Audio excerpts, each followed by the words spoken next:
ऐसे तो आप अगर सोच के देखो, एक अपनी दुनिया है, अपनी धरती पे दुनिया है। अब तो साइंटिस्ट भी मानने लगे हैं, बाहरली दुनिया के लोग आ रहे हैं, इस धरती पे हो सकता है कुछ रह रहे हो बाहरली दुनिया के लोग। बड़ी जोर शोर से कुछ लोग इसको खोजने में भी लगे हुए हैं कि आखिर बाहर दुनिया कहां है, जिंदगी कहां है। चंद्रमा पे पहुंच रहे हैं, मंगल ग्रह तक जा रहे हैं। पर हमारे धर्मों में, खास करके पवित्र वेदों में हजारों साल पहले लिखा है, सैकड़ों जगह जिंदगियां हैं, सैकड़ों त्रिलोकियां हैं। त्रिलोकी आसमान, धरती, पताल को नहीं कहा जाता। त्रिलोकी का मतलब होता है तीन तरह के जीव, तीन प्रकार की शरीर। एक वो शरीर जो दिखते हैं, जिसे धर्मों में लिखा स्थूल काय, जैसे हमारा शरीर है, पशु पक्षी परिंदे हैं, पेड़ पौधे हैं, ये कहलाते हैं स्थूल काय। पृथ्वी, पानी, अग्नि, वायु, आकाश, पांच तत्व से निर्मित हैं। इनमें कोई तीन ज्यादा है, किसी में दो ज्यादा है, किसी में एक ज्यादा है। इंसान में पांचों बहुत हैं, लेकिन जो आकाश तत्व औरों में नहीं है, इसलिए इंसान में वो तत्व औरों के मुकाबले बहुत ज्यादा है। वैसे तो आदमी में भी पानी ज्यादा है। तो इस तरह वो एक बैलेंस बन जाता है जब आकाश तत्व ज्यादा आ जाता है। तो ये स्थूल काय है। एक है सूक्ष्म काय। चाहे आप कितने भी पढ़े लिखे हो, साइंटिस्ट को हम चैलेंज करते हैं, आप सुन लो एक बार, फिर बताना गलत क्या है। क्योंकि धर्मों को हमने विज्ञान के दृष्टिकोण से पढ़ा, सदगुरु जी की कृपा से, उनके हुक्म से। खुद नॉन मेडिकल के स्टूडेंट रहे तो इसलिए बड़ा आसान हो गया। गुरु जी कहने लगे धर्मों को विज्ञान के दृष्टिकोण से पढ़ो, और जब हमने पढ़ा तो गजब हो गया कि धर्म तो महासागर है विज्ञान का, विज्ञान तो एक छोटी सी नदी है जो उसमें से निकली है कल परसों। तो क्या है कि सूक्ष्म काय शरीर कौन से हैं, जो खुली आंखों से दिखने में नहीं आते।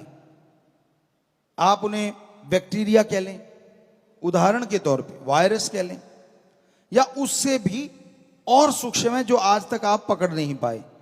अच्छा साइंटिस्ट इस बात को मानेगा कि हम परिपूर्ण नहीं हुए हैं, अभी तक अति सूक्ष्म से सूक्ष्म नहीं देख पाए हैं।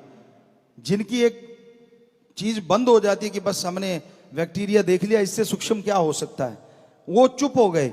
लेकिन कुछ ऐसे भी होंगे जिज्ञासु कि और देखें क्या और भी कुछ सूक्ष्म है, तो जरूर मिल जाएगा। है सूक्ष्म, तो वो शरीर है सूक्ष्म काय। एक है कारण काय, वो देवताओं के शरीर माने जाते हैं। आप तो देवताओं पे बिलीव नहीं करते, जो करो ना करो, पर हमारे अकॉर्डिंग जो हमने महसूस किया, 33 प्रकार के देवी देवता जो सृष्टियों में संभालते हैं वो पाए जाते हैं। वैसे तो अलग लोक है, वो भी सच है। हम आपको ये देंगे तरीका, जो आप देखना चाहोगे इसका अभ्यास कर लेना, देख पाओगे अपने अंदर से। इससे बड़ी गारंटी क्या दे सकते हैं। हमने देखा है, आप भी देख सकते हो। हम भी इंसान है, आप भी इंसान हो। हमने अभ्यास किया, आपको करना पड़ेगा, इतना सा फर्क है। अभ्यास करे बिना तो डिग्रियां ही नहीं मिलती आपको। आज जो पढ़े लिखे बैठे हो आप यहाँ पे, जितने भी सज्जन बहनें, हमारी बेटियां, हमारे बेटे, जो भी आप बैठे हो, सामने नजर आ रहे हो बहुत।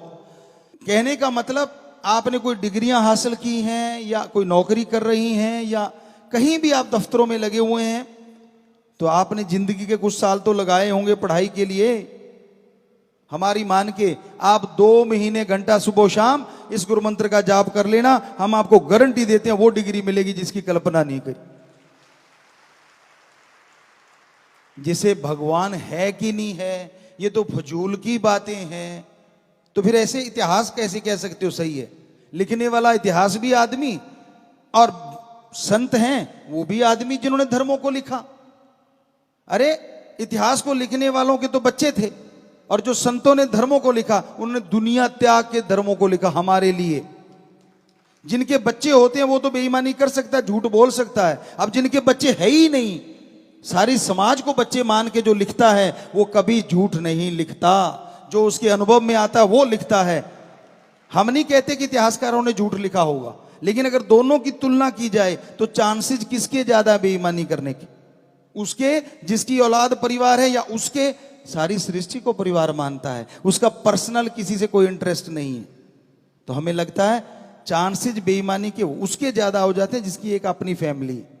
वो उनके लिए ठगी मार सकता है, बेईमानी कर सकता है, कुछ भी कर सकता है।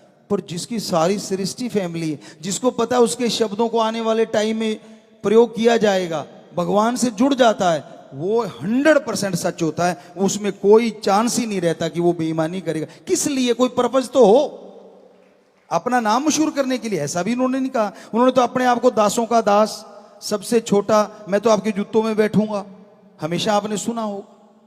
तो ऐसी बातें आती हैं संतों महापुरुषों की, जबकि वो इतने बड़े महापुरुष थे, इतने बड़े संत थे। तो कहने का मतलब महापुरुष लिखते हैं, सच लिखा था, सच है और सच ही रहेगा, उनका लिखा हुआ झूठ नहीं हो सकता। तो ये उनकी बातें आपको बता रहे हैं। कारण का इस शरीर में क्या होता है, वो जब चाहते उनके पास एक पावर होती, जो आजकल आप मैजिक देखते होंगे या किसी फिल्मों में देखते होंगे। हम क्योंकि फिल्में देखते नहीं, हमें पता नहीं, पर बच्चों से सुनते रहते हैं कि भाई आपने ऐसे मैजिक, भाई छोटा हो जाता है फिर बड़ा हो जाता है, कभी लुप्त प्राय हो जाता है, दिखता ही नहीं। सुनने में आया कि ऐसी चीजें आपको कल्पना में फिल्में बना के या ऐसे करके दिखाई गई होंगी।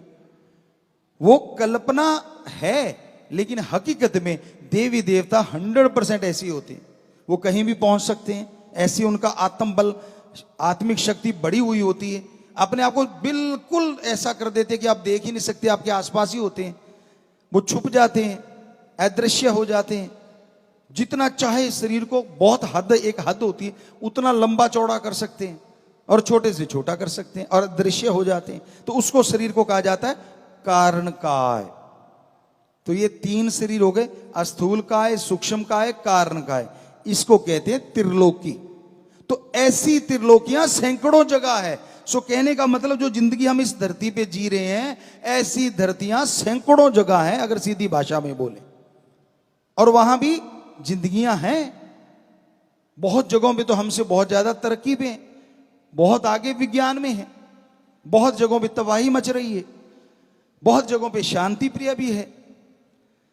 तो कहने का मतलब ये आप अगर देखना चाहोगे, और हैरानी क्या किस बात की है, इन सबको कंट्रोल करने वाला भी एक और सबका हिसाब किताब रखने वाला भी एक है ना। कमाल।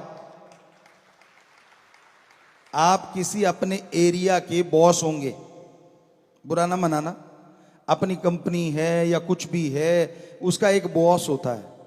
उस कंपनी को संभालने की जिम्मेवारी उस पे होती है और उसके भी पसीने छूटे रहते हैं। अगर कर्मचारी सही ढंग से ना चले या थोड़ा ऐसा कुछ आ जाए तो दिन रात मेहनत करता है। एक छोटी सी कंपनी के लिए कितनी मेहनत। चलो बड़ी कंपनी के लिए फिर वो आगे कई बॉसेस बन जाते हैं और एक हेड रह जाता है। आप जरा सोच के तो देखिए कितनी संख्या होगी अपने धरती की। मान लो शायद करोड़ों में या अरबों में पहुंच गई होगी, शायद, क्या कह सकते हैं, वो तो राम जाने, क्योंकि बीच में पेड़ पौधे भी तो हैं, पक्षी भी हैं, जीव जंतु भी हैं। तो उनका एक एक पल का एक ही बंदे के पास हिसाब किताब है। हर किसी की जानता है वो, चाहे उसने आगे अपने भी बंदे रख रखे हों।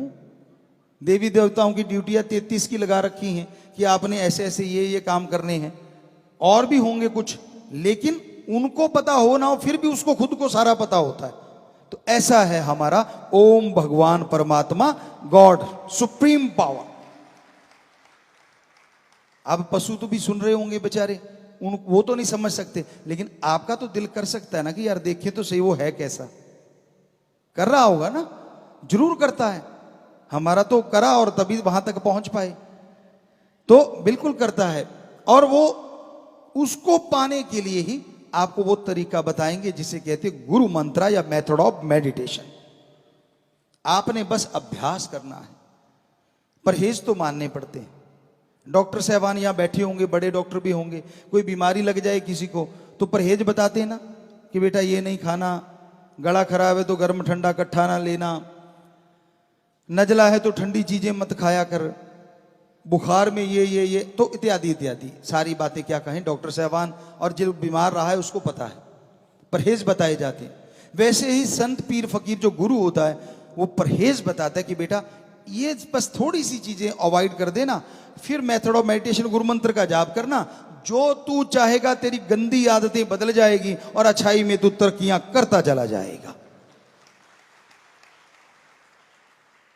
इसलिए हमारे धर्मों में गुरु मंत्र की महत्ता बहुत ज्यादा है। और गुरु मंत्र है क्या? क्या गुरु का मंत्र? जी नहीं। पहले आपको गुरु मंत्र की व्याख्या। गु का मतलब होता है अंधकार और रू का मतलब होता है प्रकाश। दोनों के जुड़ने से बनता है जो अज्ञानता रूपी अंधकार में ज्ञान का दीपक जला दे, वो सच्चा गुरु होता है। बदले में कुछ ना ले, पैसा चढ़ावा, अपनी मान बढ़ाई, मेरी जय जयकार करो, नहीं। हां, क्योंकि आप सब में मुझे मेरा राम भगवान दिख रहा है, हो सकता है किसी को इधर भी दिख रहा हो शरीर, तो ये भी इंसान का है। पर इसका मतलब ये नहीं है कि हम भगवान बन गए। हम तो भाई आपके चौकीदार सेवादारी हैं। हमारा काम ही है सेवा करना, आपकी सेवा के लिए। आपके नौकरों के भी चौकीदार हैं हम, तो उनके भी सेवादार हैं, उनके भी नौकर हैं। कैसे? आके वो राम का नाम ले लेंगे आपके नौकर, और वो उन्होंने अगर कोई दुआ कर दी तो हमारा कर्तव्य बन गया उनकी सेवा करना, भगवान से प्रार्थना करना कि भाई हे भगवान, ये तेरा बच्चा तड़फ रहा है, अगर इसकी जायज मांग है, अगर इसकी सही है तो तू सुन ले, और जरूर सुन ले, और इस पे रहमत कर दे, कृपा कर दे। तो वो सुन लेता और कृपा कर दे देता है, तो हमारी नौकरी पक्की हो गई कि हाँ राम जी ने हमारी सुन ली, और आपके नौकर के भी हम नौकर हो गए, क्योंकि उनकी बात के आगे हमने पालना की। तो इसलिए संत अपनी मान बढ़ाई के लिए नहीं होते, वही सच्चा गुरु होता है, फकीर होता है। हम ये नहीं कहते हम सच्चे हैं कि नहीं, सुमन कर लेना, पता चल जाएगा। राम जी जिस रूप में आते वो गुरु सच्चा होता, जिस रूप में नहीं आते वो गुरु नहीं होता, बात ही खत्म। प्रैक्टिकली मेथड ऑफ मेडिटेशन गुरु मंत्र है, जाप करो। वो रूहानी रूप में आ सकता है, नूरानी रूप में आ सकता है, दुनियावी रूप में आ सकता है, और जिस्मानी रूप में भी आ सकता है। वो आपकी भक्ति का स्केल है, कितनी का आप करते हो, कितने के विचारों को शुद्धिकरण कर चुके हो, आप कहां तक पहुंच पाए हो, उसके अकॉर्डिंग उसका रूप बदलता है परमात्मा का। होगा वो परमात्मा, क्योंकि वो तो निराकार है, उसका तो आकार ही नहीं है। लेकिन आप कैसे मान लोगे निराकार को, जब तक वो किसी आकार में नहीं आएगा। इसलिए वो उस आकार में आता है जिसमें वो अपना प्रचार करवाता है, यानी सच्चे संत पीर फकीर के रूप में आपको आके दर्शन देगा। दुनिया का क्या है, दुनिया तो बोलते रहना है, कुछ भी कह सकती है, आज तक किसी को नहीं छोड़ा। एक छोटा सा उदाहरण, बस कुछ चंद बातें और। तो गुरु मंत्र की थोड़ी सी बात आपको बता दें। अब रह गया मंत्र। मंत्र कहें शब्द, मेथड, विधि, युक्ति।